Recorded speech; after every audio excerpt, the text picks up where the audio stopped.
Welcome back to the deep dive. We're here to cut through the jargon and get straight to what matters in tech. And look, if you're anywhere near a modern security stack, you are definitely feeling the pressure from, well, two big things grinding your team down day in, day out. Oh, absolutely. It's just this constant flood of information, isn't it?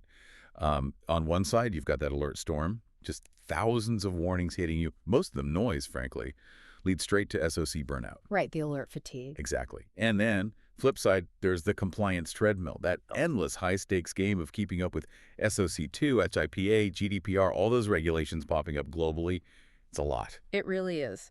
That double whammy, the alert fatigue and the compliance headache, that's precisely what we're digging into today. We've been going through a bunch of technical specs, white papers on this newer security framework called AegisNet, specifically what's new in version 2.6.0. Yeah, and our goal here, our mission, if you like, is to really break down how this system, it's bio-inspired, which is interesting in itself, uses two specific built-in features to tackle those two problems head-on. We want to see how it shifts things from, constant firefighting to something more like proactive self-managing resilience. It's about efficiency, really easing the human burden and the audit risk at the same time. Okay, let's start with the alert storm, because that feels like the most immediate pain point for so many teams. The data we looked at from current systems, well, it's not pretty. No, it's not. These legacy SIEMs, they're spitting out false positives at rates typically, between 5 and 10%. That kind of noise, it doesn't just slow things down, it makes analysts stop trusting the alerts altogether. It completely undermines trust, you're right. And it's not just the rate of false alarms. It's the sheer scale we're dealing with now. The sources we reviewed talk about cloud environments where you need to process alerts from potentially 20 million threats per second. 20 million. Per second. Across maybe 600,000 nodes or more. You just can't hire enough humans to manually sift through that volume. It's impossible. 20 million threats a second. Wow. And if, like you said, 5 to 10% of those are false positives, your team is drowning. They're absolutely going to miss the real threats buried in there. The system itself has to provide clearer signals, not just more noise. Exactly. The humans need reliable intelligence, not raw data dumps. And AegisNet's approach here is basically to automate the grunt work, the initial triage. They call it the Swarm 75% triage feature. Swarm 75% triage. Okay, so how does a system based on, this bio-inspired emergent intelligence actually take that flood and make it useful for a SOC team? Right, so this is where the automation gets really focused. The system hits a 75% automation rate for that initial threat triage. So 3/4 of the incoming incidents are handled automatically. 75%. Yeah, it deals with the bulk, the repetitive stuff. And this dramatically cuts down the mean time to respond the MTTR. The papers cite it as under 1.8 seconds. So decisions are being made almost instantly. Okay, under 2 seconds is fast, definitely impressive. But speed doesn't help if the system's still making bad calls, right? Even if it's handling 75% automatically, if it's wrong even, say, 1% of the time on critical threats, you could be in serious trouble without even knowing. That's always the fear with automation, isn't it? That's the absolute core challenge. And it's why the accuracy is paramount. AegisNet spec sheets claim a false positive rate tuned down to just 0.4%. 0.4 compared to 5 or 10%. Exactly. That's a massive difference. The idea is that the alert fatigue starts to evaporate because analysts can actually trust the alerts they do see. They're not constantly second-guessing. Okay, let's unpack this. How do they actually get that kind of accuracy? And the docs mentioned something called pay-T filtering, privacy-preserving filtering. Why bring privacy into filtering security alerts? Seems counterintuitive. Yeah, pay-T-eek. It's actually quite clever. So the system needs to look at vast amounts of really granular data to figure out if something's a real threat, right? And sometimes that data might contain sensitive information, maybe user PII. Right, okay. So parity is about ensuring the system can do its analysis without violating privacy rules like GDPR. It uses differential privacy, they cite epsilon 0.3, which is a mathematical guarantee to add just enough noise to protect privacy, but not so much that it impacts the accuracy of the threat detection. So it's making sure the analysis is legally sound as well as technically accurate. Precisely. It ensures the intelligence gathered is both high confidence and compliant before it even gets flagged as an alert. It filters the noise, validates the input's integrity, both technically and legally. Got it. So it's not just a filter. It's like a pre-verified intelligence step. And who or what is doing the actual investigation work? You mentioned a swarm. Yeah, that's the multi-agent system doing the heavy lifting. These agents break down the investigation task. They use these advanced patterns called React+++. React++? Stands for reason, act, critique, reflect, and verify. So they don't just react blindly. They go through this kind of loop, try something, check if it worked, think about it, double-check it. It's a more rigorous process. That sounds thorough, but maybe a bit slow, like getting consensus in a committee meeting. How does that square with the sub 2-second response time you mentioned? Speed comes from the consensus mechanism, Mm. and this is where the bioinspiration really shows up. They use a component from what they call the biotriad, specifically hive shield. Hive shield, okay. Think of how bees or ants reach agreement quickly in a swarm. Hive shield achieves what's called Byzantine fault-tolerant consensus, BFT, incredibly fast. The spec says under 0.05 seconds. Whoa, hold on. BFT, Byzantine fault tolerance. Why do you need that in a security system? Aren't all the agents on the same side? Well, you'd hope so, but in large distributed systems, you can't guarantee it. An agent could be compromised by an attacker, or might just be buggy or slow or sending bad data. That's the Byzantine fault scenario. Okay. Unreliable agents. Exactly. BFT mathematically ensures that even if a certain minority of agents are faulty or malicious, the remaining majority of the quorum can still reliably and quickly agree on the correct action. It's robust consensus, which is how they can trust the output and hit that speed and that low 0.4% false positive rate. So, putting it all together, the swarm handles 75% of alerts, BFT ensures quick and reliable consensus, PAT ensures privacy and accuracy, and the result is human analysts only have to deal with the critical 25%. That's the goal. And they can actually trust those alerts when they see them. We agree. That really does sound like a concrete fix for analyst burnout, moving people from digging through junk to focusing on the real problem. Precisely. It elevates human expertise to where it adds the most value, complex threats, strategic decisions. Okay, that's one massive challenge tackled. Let's switch gears. You mentioned the other big headache at the start: compliance, the treadmill. Alert fatigue burns out your team, sure, but a major compliance failure, that can have existential consequences for a business. Absolutely. The stakes are incredibly high there. And the challenge is just the sheer number and complexity of standards you have to adhere to constantly. AegisNet's documentation lists support for, I think, over 12 global standards, things like SOC2, HIPR, GDPR, NIS2 is in there, the EU's Cyber Resilience Act, ISO 27001, NIST guidelines like 800-213, that the list goes on. Right, the alphabet soup.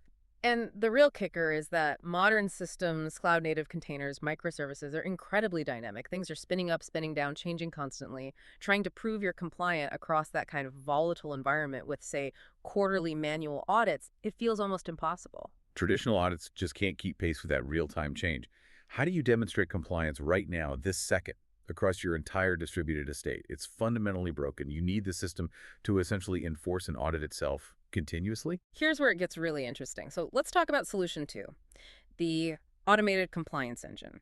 This is also part of the v2.6.vu release we looked at.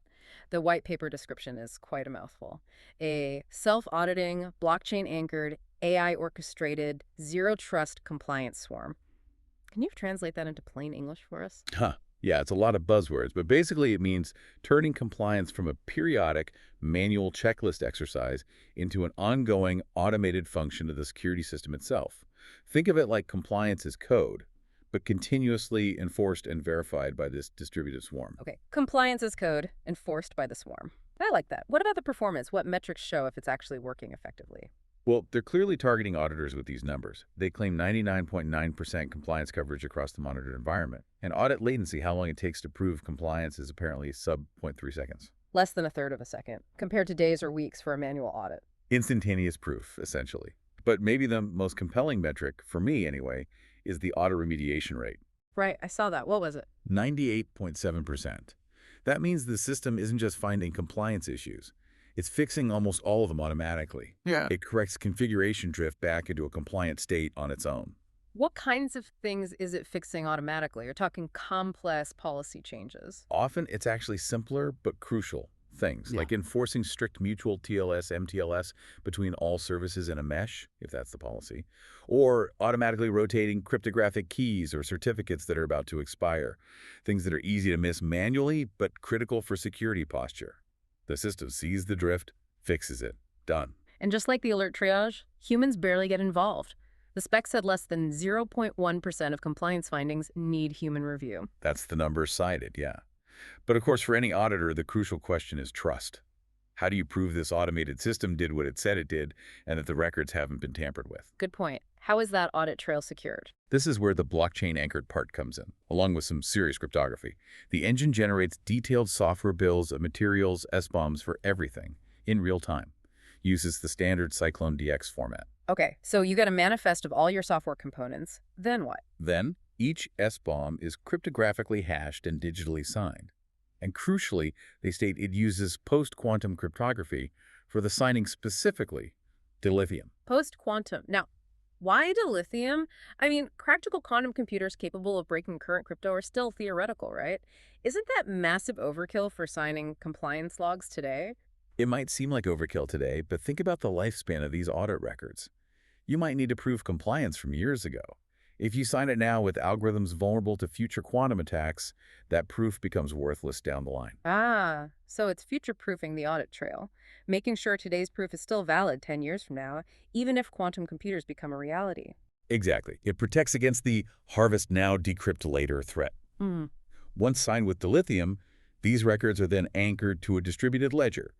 The papers mention Tendermint and Chainlink specifically. So, onto a blockchain.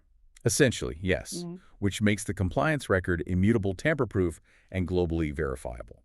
You remove any doubt about whether the logs were altered after the fact. It gives auditors that mathematical certainty. So what does this all mean? We've covered these two big operational nightmares, alert fatigue, compliance risk, and these two pretty sophisticated swarm-based solutions within AegisNet. How do these features really connect back to that core bio-inspired idea you mentioned earlier? Well, they connect directly to this philosophy of resilience through adaptation and emergence.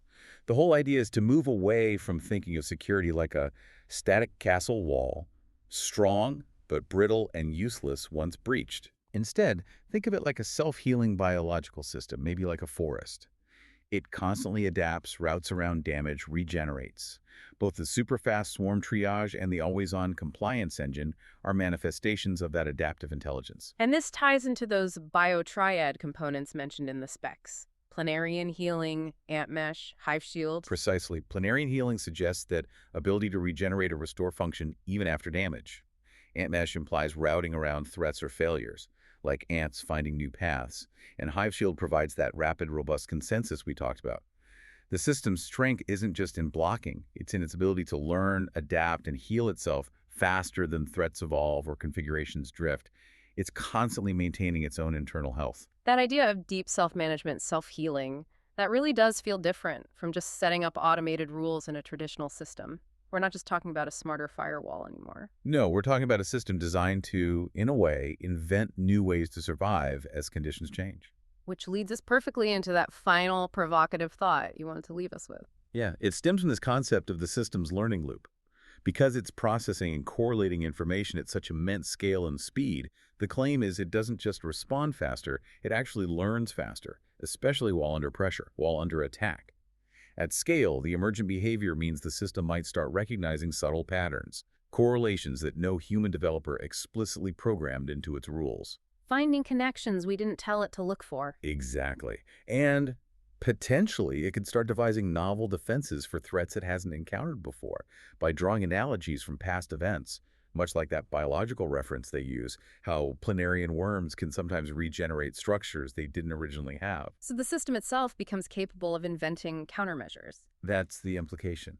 An immune system that doesn't just react based on known threats, but can develop novel responses because it processes validated threat intelligence at a pace and scale far beyond human capacity. Yeah. That kind of emergent defense, if it truly works as described, could fundamentally change the security landscape. Something for all of us deploying complex systems today to really think about what does that exponential learning curve mean for the future of defense.